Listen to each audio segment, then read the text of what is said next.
Pengurus Wilayah Masyarakat Ekonomi Syariah PWMS Aceh mengadakan musyawarah wilayah Muswil keempat di Ilona Hotel Aceh Besar dengan sekaligus menggelar buka puasa bersama jajaran pengurus pada Sabtu 22 Maret 2025.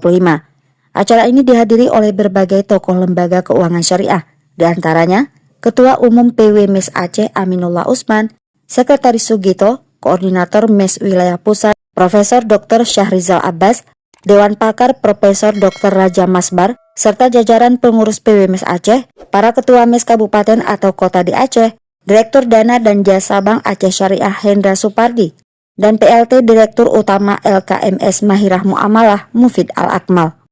Muswil kali ini bertujuan untuk mengevaluasi laporan pertanggungjawaban program kerja, serta memilih Ketua Umum PWMS Aceh untuk periode 2025-2030. Hasil dari muswil tersebut, Wakil Gubernur Aceh Haji Fadrullah SE terpilih secara aklamasi sebagai Ketua Umum PWMS Aceh, menggantikan Haji Aminullah Usman SE AKMM. Fadrullah yang sedang berada di Jakarta saat dihubungi Ketua Panitia Muswil dalam sambutannya menyampaikan komitmennya untuk melanjutkan berbagai program unggulan dari kepemimpinan sebelumnya, sembari mempersiapkan program baru yang bertujuan untuk mengembangkan dan membumikan ekonomi syariah di Aceh dan seluruh Indonesia. Sementara itu, mantan Ketua Umum PWMS Aceh Aminullah Usman mengungkapkan rasa terima kasih atas dukungan seluruh pengurus dan stakeholder selama 2 periode kepemimpinannya.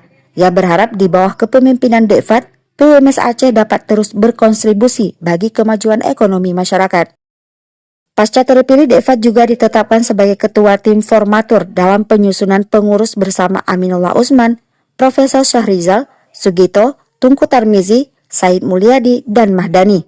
Dengan semangat baru dan komitmen yang kuat, PWMS Aceh diharapkan mampu menghadirkan perubahan signifikan dalam perekonomian syariah hingga ke 23 kabupaten dan kota di Aceh.